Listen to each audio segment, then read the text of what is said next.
നമസ്കാരം. Raf talk ഫുട്ബോളിലേക്ക് അവർക്കും സ്വന്തം. ഇംഗ്ലീഷ് പ്രീമിയർ ലീഗിൽ ആസ്റ്റൺ വില്ലയുടെ സ്വപ്നക്കുതിപ്പ് തുടരുകയാണ്.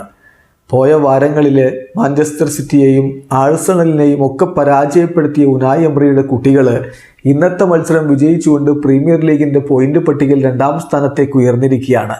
ഇന്നവർ ബ്രെൻഫോർഡിനെയാണ് പരാജയപ്പെടുത്തിയത്. 2-1 വിജയമാണ് ആസ്റ്റൺ വില്ല നേടിയത്. പുറകിൽ പോയ ശേഷം തിരിച്ചടിക്കുകയായിരുന്നു. കളിയുടെ 45-ാമത്തെ മിനിറ്റിൽ ലൂയിസ് പോട്ടറിലൂടെ ബ്രെൻഫോർഡാണ് മുന്നിലെത്തിയത്. എന്നാൽ 2ാം പകുതിയിൽ കാര്യങ്ങൾ മാറി മറിഞ്ഞു. മീക്ക് റെഡ് കാർഡ് ലഭിച്ചതോടെ ബ്രെൻഫോർഡ് 10 പേരായിട്ട് ചുരുങ്ങി. ആസ്റ്റൺ വില്ല അത് മുതലെടുക്കുകയും ചെയ്തു. 77-ാമത്തെ മിനിറ്റിൽ മൊറേനോയും 85-ാമത്തെ മിനിറ്റിൽ വാറ്റ്കിൻസും ഗോളടിച്ചതോടെ ആസ്റ്റൺ വില്ല 2-1 വിജയം ഉറപ്പാക്കുകയായിരുന്നു. കമാറക്ക് കളിയുടെ അവസാനത്തിൽ റെഡ് കാർഡ് ലഭിച്ചെങ്കിലും ആസ്റ്റൺ വില്ലക്ക് വിജയം കൈവിടുന്ന തരത്തിലേക്ക് കാര്യങ്ങളൊന്നും സംഭവിച്ചില്ല. 2-1 വിജയം നേടിക്കൊണ്ട് അവരിപ്പോൾ പ്രീമിയർ ലീഗിൻ്റെ പോയിന്റ് പട്ടികയിൽ 2ാം സ്ഥാനത്തേക്ക് ഉയർന്നിരിക്കുന്നു. അതേസമയം ആഴ്സണൽ 1ാം സ്ഥാനത്തേക്ക് ഉയർന്നിരിക്കുകയാണ്. ബ്രൈറ്റണെ ഏകപക്ഷീയമായ 2 ഗോളുകൾക്കാണ് ആഴ്സണൽ വീഴ്ത്തിയത്.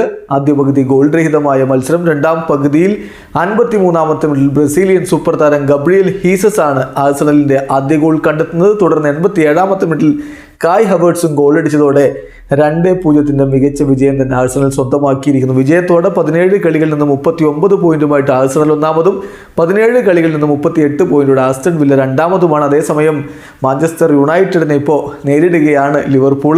ആ കളി വിജയിച്ചാൽ, യുണൈറ്റഡിനെ പരാജയപ്പെടുത്താൻ കഴിഞ്ഞാൽ ലിവർപൂളിന് 1ാം സ്ഥാനം തിരികെ പിടിക്കാൻ പറ്റും. വീഡിയോ സാധിക്കുന്ന ഫുട്ബോൾ ലോകത്തെ കൂടുതൽ വിശേഷങ്ങളുമായി റാഫ് ടോക്സ് എത്താം.